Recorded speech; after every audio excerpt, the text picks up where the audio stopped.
Three, two, one.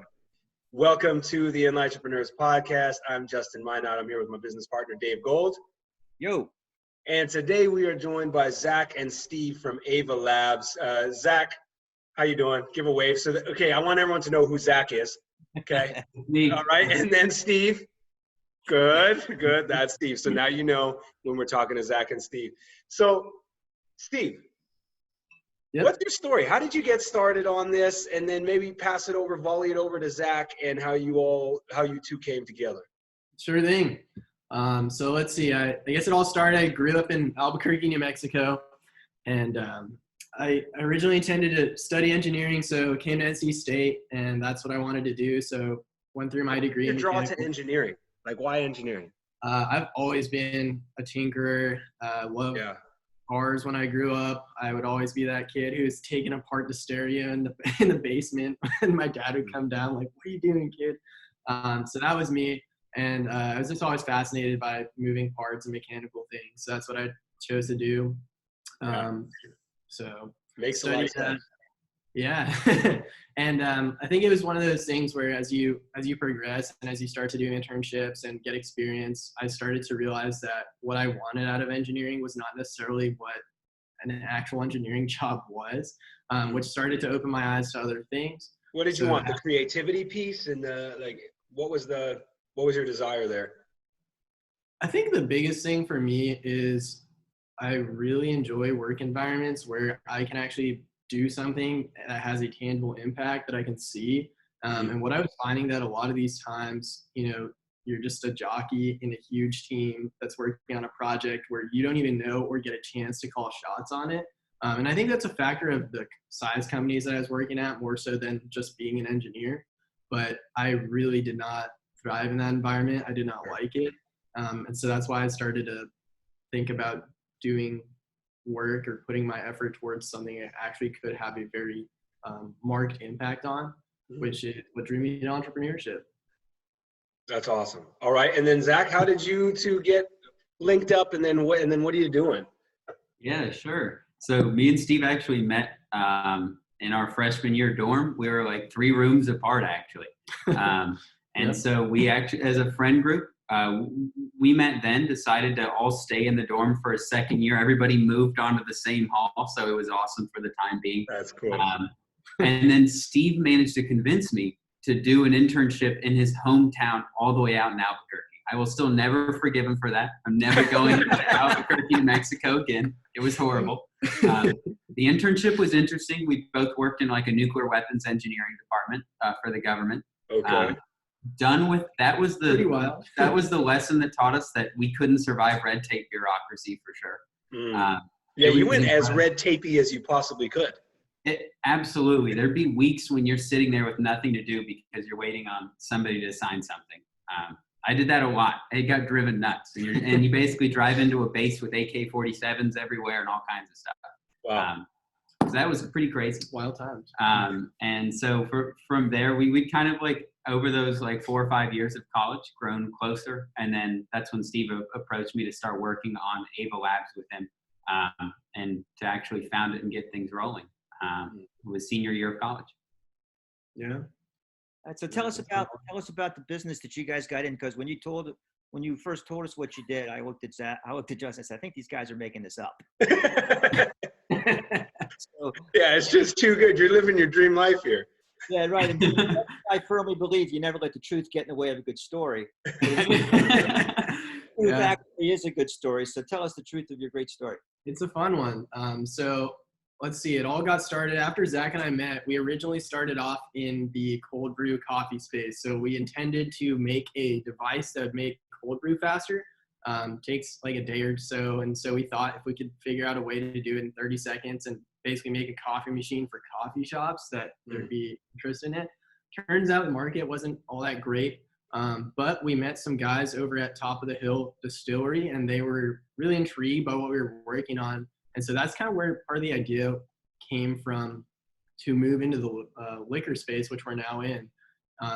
And so what we do now is we actually make turnkey process equipment for distilleries that allows them to speed up the aging time of their liquor by several years. So instead of taking several years to age whiskey, rum, brandy, we can do it in a matter of 5 to 7 days.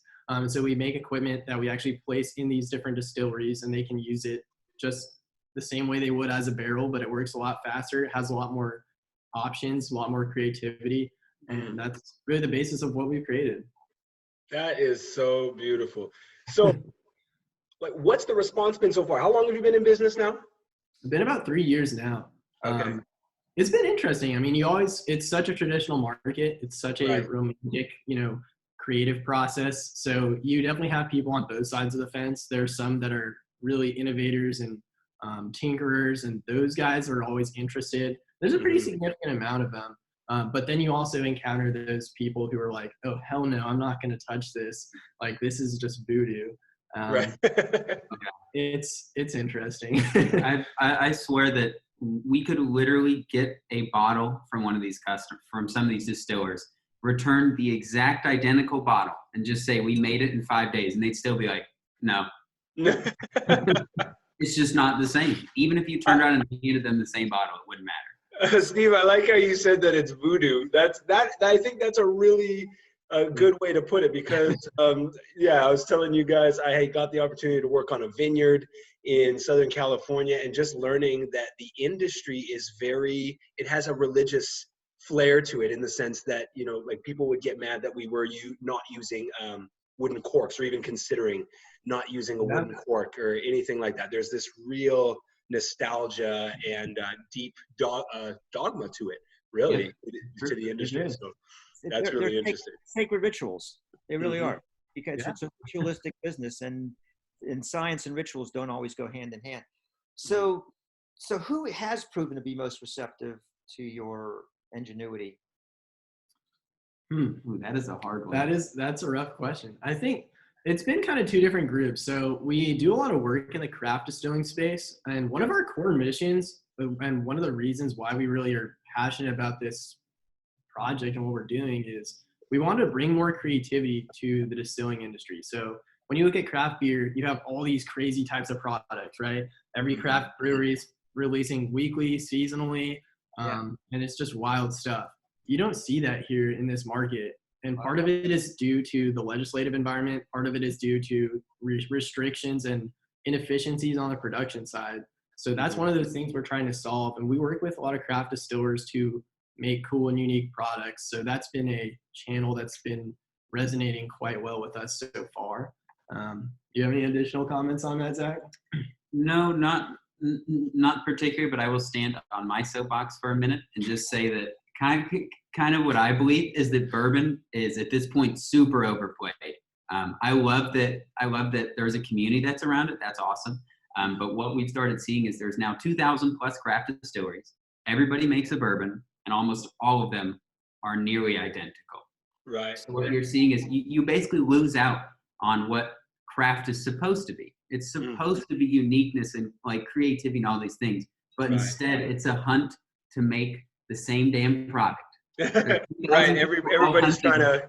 That's like apparently at one point Adidas's mission statement was beat Nike. Like, so that's not right. There's no, like, that's not a leadership statement. Beat Nike is not like, hey, here's where we're going. That's just like, okay, beat these guys. And it's and you're focused on your opponent, which to me, arguably, actually, to your point, squashes ingenuity. Right. When you're not looking at where you want to go and really, setting the stage that way, and just trying to look at what everybody else is doing, you lose that flair. Right. It's obsession. One of the things that we found when we always do our pre-game ritual with you guys, and talking to you guys, and Jess and I are just so blown away with your. I don't. It's like you guys are. How old are you guys? 24. 23. So we want to know who's the senior partner, who's the junior partner.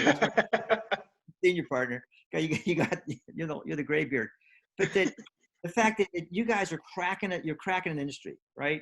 Mm-hmm. You're cracking. I mean, you're a whole new paradigm. You guys are pioneers, or whatever you want to call it. You guys are actually changing a culture. Just there's something about, and it's so and great that your youth is what it's not just like you don't know any better. There's a little bit of that sometimes. The best thing that ever happened when I started my law practice, I didn't know we couldn't do. I didn't know you couldn't open up a storefront office, not only law and make a living. So no one told me, so I did it. But I mean, it's not just that. I think it's really that you guys just see things with such fresh eyes, and that is such and I want you to know, first of all, it's contagious. I want you to know that it's palpable. And so it's one of the greatest assets for you guys to really feel just the power of your positivity and your creativity. And of course, we're all entrepreneurs, so we all get smacked around a little bit, that kind of if you're not, everybody's got a plan till you get punched in the mouth. That's Mike Tyson, right? Like, But anyway, so I think that so just talk about that. Talk about how your fresh view is just such an asset for you guys in terms of how you're going into a kind of a legacy industry. Yeah, I mean, honestly, like Zach and I have always said that the fact we came into this not knowing a lot about what we were doing and how we were supposed to engineer these systems is a big reason for why we still exist. And I think there's a lot of things that, especially on the engineering side of this, we never worked in a process machine development firm before or anything related to that capacity. We've worked in analogous spots, but the fact we didn't, and also the way that our startup kind of came about, forced us to be really creative and really innovative on ways that we could achieve more with less. Yeah. And I think that's honestly one of the biggest things for us. Like when we started, like it was pretty scrappy, and it's still pretty scrappy, right? So, we didn't have a huge pool of investment money and dollars to roll all of our R&D on. We did almost all of it ourselves. And the fact that we had to do that limited us to whatever resources we could scrounge together. And as a result, we were able to come up with one of the most cost-effective systems that exists on the market, which is a huge value add for us. But stuff like that, I think, is one of the most important parts about being a startup and one of the most valuable assets that you have. And it's not always a money game. It's not always the way to win. But those other things, those other insights can be super helpful. And you got to look at those as superpowers, right? I think a lot of times people will say, okay, we made it in spite of, in quotation, like in spite of, we didn't have capital and we didn't have we made it in spite of all these challenges. But these challenges have actually set you up to have superpowers. You have a really efficient system that you would not have had if you were backed by a bunch of money. Like all of these things have set you up with really powerful advantages. And I think as an entrepreneur, just for the people listening to this, look for the ways that your unique situation is actually going to set you up for success. Like with our HQ panel discussion, how Jess was saying, just to ask a different question, like how could this be the best thing that ever happened to me? And you start asking that question, like, so how could these supposedly disadvantages be the best thing to ever happen to our business? And I think you're tapping into that.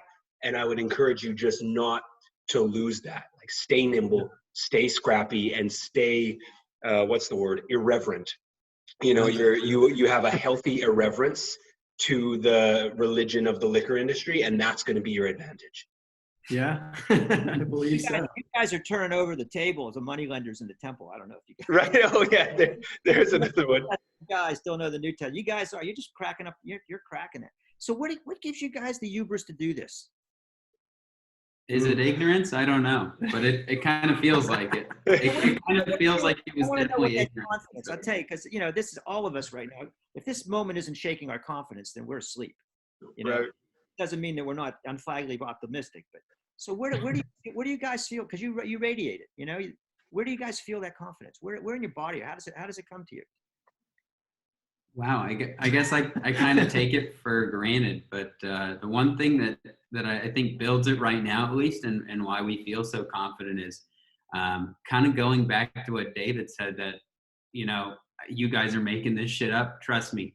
We have heard this across the board, from initial investors to everybody, to nobody would give us $1. I'm talking, we couldn't get any money. We had one guy that believed in us and gave us a check, and we were so thankful to him. But the moment we built this first machine, we had to pay for it with basically loans from our families. There was no other way Yes. to get anyone to pay for this thing. Yeah. And trust me, it was expensive. It was Right. a lot of money to have out there industrial equipment. And when it worked, man, then people were like, I still don't know what they do, and it still sounds like bullshit, but it's working. So give them some money, let them go at it. And honestly, because of that, the fact that we didn't go venture capital route, we stayed really small. We had to be really, really, really customer oriented, because if anybody ever churned, we were gone. Right. So because of that, now we haven't churned anyone during the crisis. We've been giving out a little bit of discounts to existing customers so that they aren't, they don't go down. It's like more of a partnership now with all of our customers. And because of that, like we haven't. Well, and you didn't have to kiss anybody's money ass. No. Right? Because but it's how you're structured allows you to be customer focused, because you have the shareholders, you got all these people that you answer to the customer. And any company that actually answers to the customer wins. Even I was reading a Jeff Bezos article, and they were asking him, like, is Amazon completely foolproof, where it could never fail? He's like, no, it'll fail. He's like, as soon as we take our eyes off the customer and look at something else, Amazon goes down. Yeah. Right. He's like, I don't care. Any business, as soon as you take your eyes off of who actually matters and stop obsessing over how to serve them, we're done. So it could happen in my lifetime or not, but that's when Amazon will die. Right. And that's the big superpower. So I have a request, and I have a question for you. The request is, let me negotiate the movie rights for you guys. All right. You're a good negotiator. It won't be that long. I won't be senile by then. Just promise me you'll come to me when it's time to negotiate. Yeah. Dave Gould, the Terrier. Yeah. I got it. Okay. Got it. Oh, that's funny. They're great. They're not even giving anything away, including the. Oh yeah, there's that was a test more than anything else. But the second thing is, so one of the things that we love, I think my favorite part of this is we want to address the biggest challenge you guys are facing right now, and just brainstorm. Okay. Sure. So lay it on us and let us chew into it. All right. If we could solve one challenge for you, problem, whatever. I would say, bar none, the largest challenge that we face is the fact that we are coming into a very traditionally oriented industry with a product that is in a lot of ways very disruptive to the way things are done currently. And so even in cases where we're able to achieve similar or the same end result, we have a automatic negative bias towards what we do, because a lot of people see it as a shortcut, as a cheat, right? But what our mission originally was is not to position it that way. We really see it more of as a creative tool and asset that helps distillers make creative products, that helps them do better business. And I think educating customers about it has been the biggest challenge, educating customers and consumers about what we do, why it matters, why it's important, has been difficult. So I can speak to this a little bit.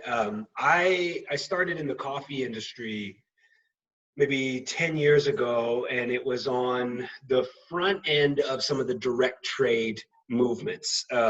And it just really got plugged into a beautiful community of people who were innovating. And our biggest challenge then was educating customers on why paying $10 a pound is actually not sustainable for anybody in the supply chain, why quality matters, like all of these, like really pretty major barriers to getting a better, higher quality, ethical product to the market. When people are like, well, no, I'll go to Costco and I'll pay $10 a pound for whatever decent coffee. And we were charging $16, $17 a pound. Pretty massive gap in there. And so our big challenge there was on the education piece, educating people on why it matters, why it costs more, and all of these things. And I found for me, and just to kick off our brainstorm, price or any of this stuff is only an issue in the absence of value. So we actually got off of strictly just trying to educate and convince. So actually, let me go on a little bit of another thought train, and then we'll come back to it. But so the part of your brain that basically, like when you're taking in information, there's kind of two different ways you can take it. So if I say, hey, basketball wasn't invented in Canada, it was invented in Slovakia, and you were not attached to that idea, then your brain is like, oh, okay, and it kind of assimilates that information. If you are attached to an idea at the level of your identity, so if I say like something political, you know, or something that like is religious or something like that, it actually goes to the same part of your brain as fight or flight. The exact same. So you're attacking, like you feel in your brain the same type of chemicals are released as if you're getting attacked by a bear when you attack a core, something that could at least be attached to anyone's identity whatsoever, right? So when you're attacking these things, we actually decided to go a very different route and really be like story driven, value focused, instead of trying to basically attack the ideas and the identity of like, no, it has to be aged for 5 years and whatever. You're actually maybe attacking some fight or flight stuff. Like that could be the same as attacking politics or religion or like telling someone their wife is ugly. Like you're, you know, you could be hitting in the same vein. And so I wouldn't even necessarily, if we could kick this off this way, I wouldn't even necessarily fight on those grounds. Like I'd bring a gun to a knife fight. I'm not even trying to play that game. I gotta jump in here too. Yeah. We're not gonna just talk the whole time, but no, I'm done. It was going and it was flowing and now I'm done. You got us excited there. So I'm gonna go back. I'm gonna go Old New Testament on you again, which is really ironic. But it's about who has ears to hear. To me, I think that you are. That I would not. I don't know your I don't know your strategy. I don't know what the market's like. But I do know that you're again. You say your greatest strength is your biggest weakness and vice versa. Your strength is the disruption, the engine. I know you guys know that viscerally, and I know the way of thinking. Why can't they see what we see? Okay, right. Somebody does. Yeah. Okay, and that somebody isn't necessarily. It may not be in the liquor business. It may be in it may be somebody who's just done the exact same thing. Had to fight the same battle, turn over the tables in the temple. Whatever it is, and I want to and think how excited you got to be when you guys hit it and someone comes to you and they're doing something similar in another industry and they're saying, you know what, we're going in there and it's like a religion. You guys are going to be, your tongue's going to be, you're going to be salivating to help them. Right. Okay? So the first thing I'm doing is I'm finding my angel, and not necessarily my angel investor, but I'm thinking who has done the exact same thing I've done. Yeah. Who's disrupted an industry? Who's caused a revolution? Passionate and says, oh my God, we got these young bucks coming and doing the same thing in liquor. Oh my God. It's going to be the opportunity of a lifetime. Yeah. So what I'm thinking is who is what you're saying, music to the ears rather than fingernails on the chalkboard. And I think you might have an opportunity. Oh, 5 seconds. Okay. Oh, sorry. Yeah, go. I just want to make the point that that's in whatever segment that is. It doesn't have to. It can be in investing. It could be in chip. It could be in distillery. It could be in anything. Who are the people that are your bro? Who's your tribe? All right. Yeah. You should let them talk, or are you gonna go? Yo, so here we go. Keep going. Punch, counter punch, baby. You knocked that one out. I felt it. So you get an attaboy for that one, Dave. So I would almost consider really just leaning into your space in an even more irreverent way, meaning you're approaching it with this ingenuity and irreverence, and then you're trying to come to these people. This is just me from the outside right now, thin slicing. Come to these people like, okay, and hopefully it doesn't disturb you, and like, please take a chance. I might come in and change my marketing to be like, yeah,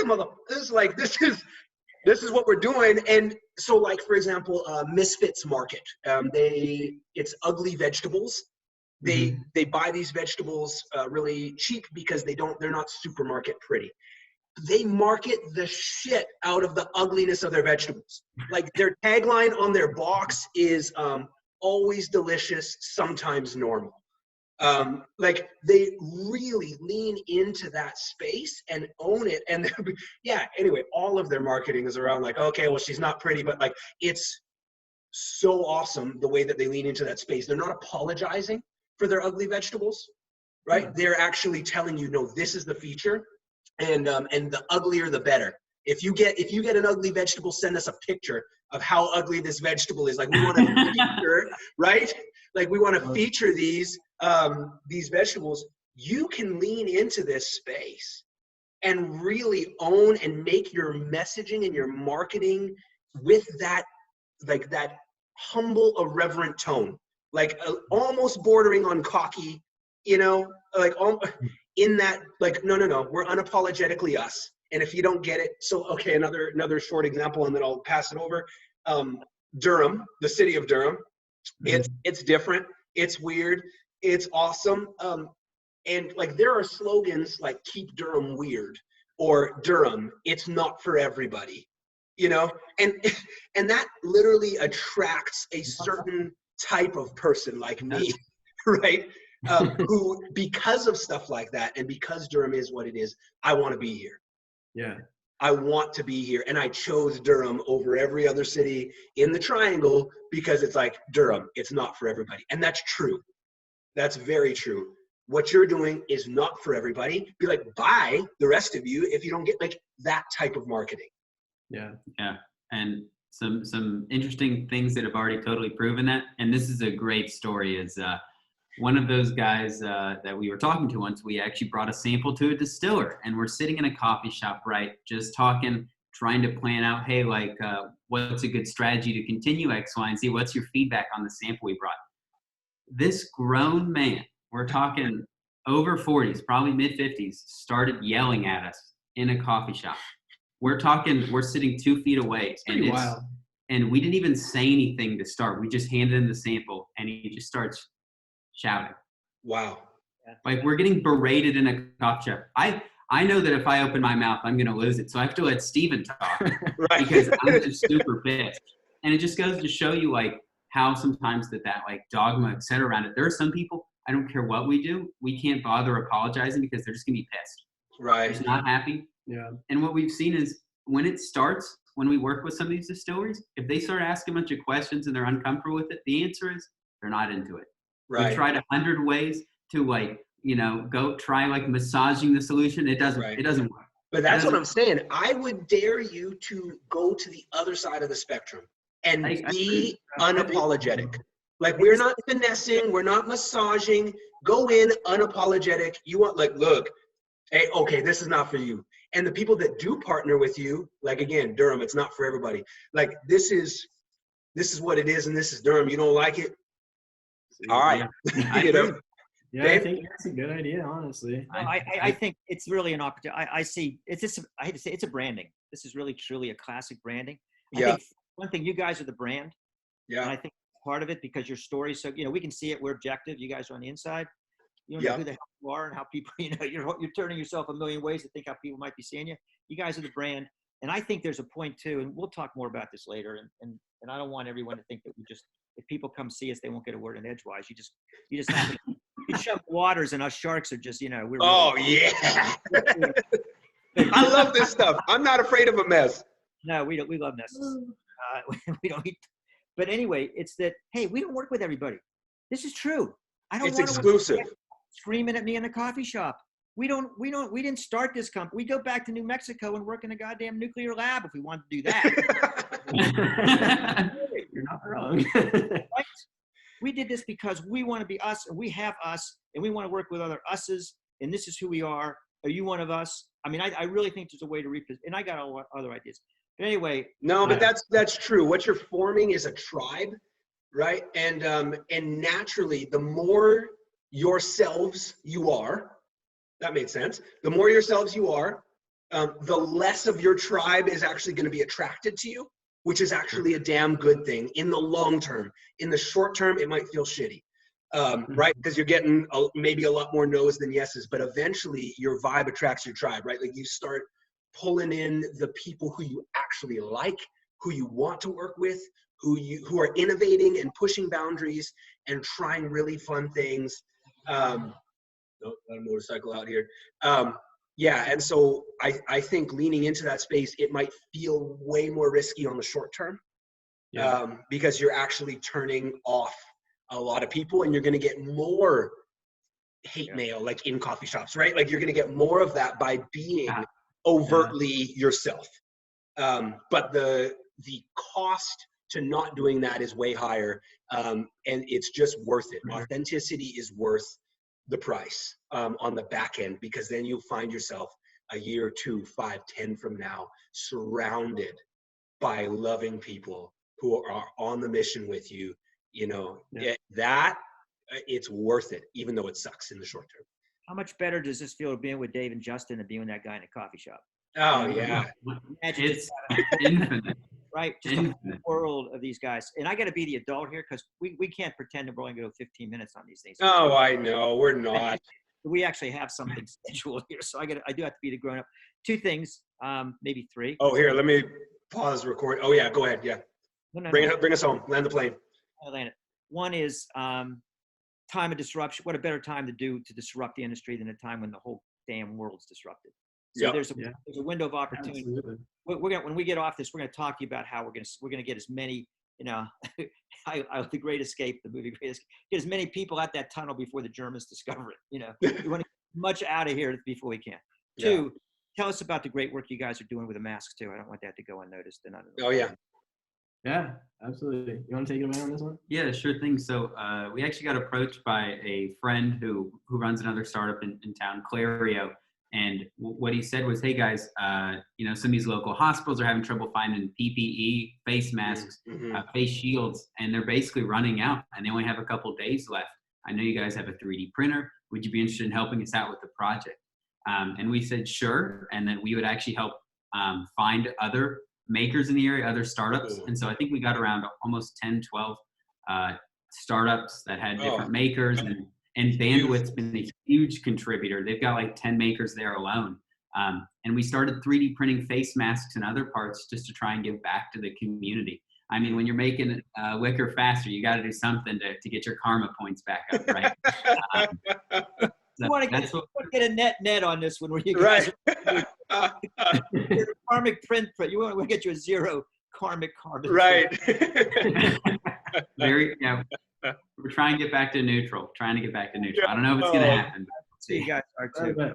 So, and if people want to know, so I would say, first of all, if you know people who are disruptors like these guys, in another industry, parallel industries, if you know people, who should they be talking to that is in the world that thinks like them, that are going to get behind them? How do they get, or also just anything more about you, how do they get in touch with you? Pretty easy, honestly. Come on. No, so you can easily hit us through email or we have a company LinkedIn page, company Instagram page. Our website is just www.aevalabs.com. Or you can just hit us at our personal emails. I'm just Steven at Avalabs, Zach at Avalabs. Best way to get in touch with us. And again, how do you spell your company name? AEVALABS. Okay, it is always a difficult thing for people, which I think is mostly our fault. But, but yeah, we get a via a lot that happens, but there's actually meaning behind the name. So there is a story. There is a story. No, I believe it. I believe it. Always a story. We'll put you guys on the site too for them to find us at the Enlightrepreneurs site. Yeah, it's probably that's way. That's the easiest way. Yeah. Oh, Zach, Steve, thank you for your time. Yeah, thank you guys. It's great.